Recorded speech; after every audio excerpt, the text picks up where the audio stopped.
Attorney Romulo Macalintal, Attorney Mac, magandang morning. Ay, magandang morning sa inyo at sa inyong mga taga-panood, taga-pakinig.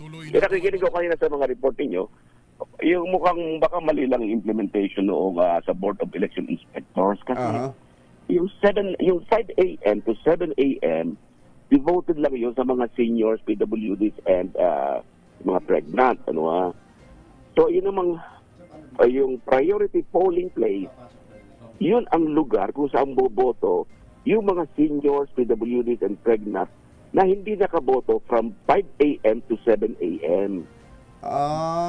Hindi sila pupunta sa priority polling place na yun.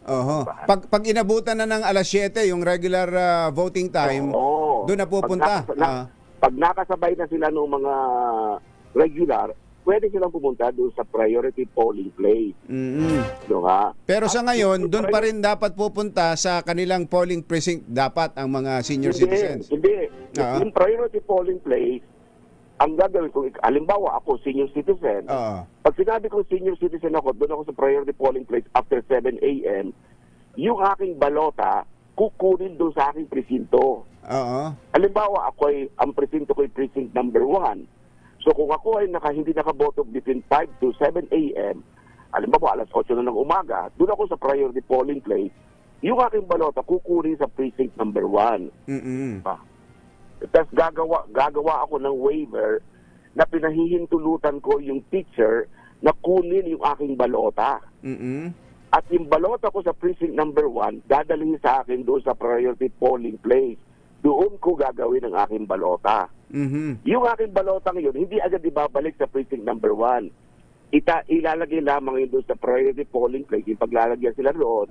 At 5 o'clock in the afternoon, lahat ng mga bumoto doon sa priority polling place, yung kanilang mga balota, dadalhin doon sa kanilang mga presinto. Polling precinct. Dadalhin na ron. Parang madali lang yan, Attorney Romy Mac. Kung maliit yung eskwelahan, dito sa Nagpayong 48,000 ang registered voters dito.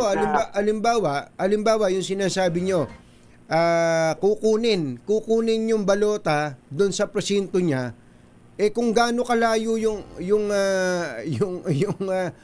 presinto niya doon sa priority polling place, lalakarin yun kung sino mang tao.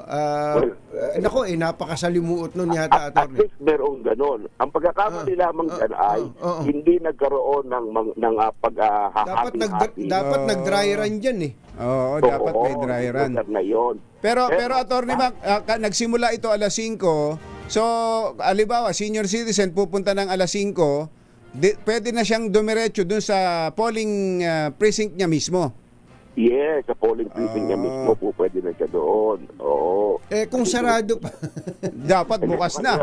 Lahat kasi dito sa amin napakaayos, talagang ayos na ayos marami ho bang botante diyan sa kung saan kayo bumoto? Yes, dito sa aming presinto marami, no. Nakaboto na kayo? Nakaboto na kayo, Atty. Kaaga pala, no. Ako ang first voter sa aking presinto. Tinan mo nga, no. Wala ho namang naging problema. Atty, kakaunti ata matanda dyan Ano na? Kakaunti po yata matanda dyan Wala rin. Actually, alas 4:45 andito na ako. Ngayon.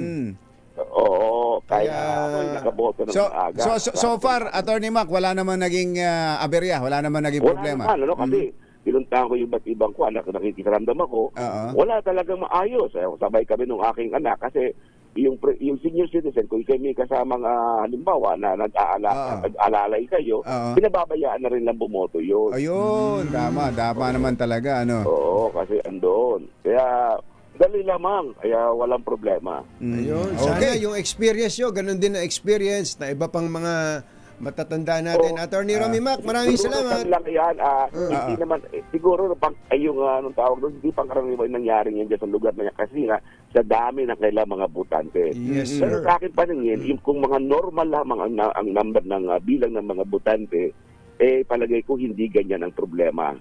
Talaga. Siguro talaga, naiiba lang talaga yan. Kapag sobrang dami. Yun yung mga regular voters, yung mga bata-bata, inabutan na yung matatanda. Ang haba na raw po ng pila ngayon ng mga... nakapila na. Nakapila na. Samantalang alas 7 pa yun. Kahit na inabutan sila ng mga bata-bata, priority pala yun yung mga senior citizens. Ayan.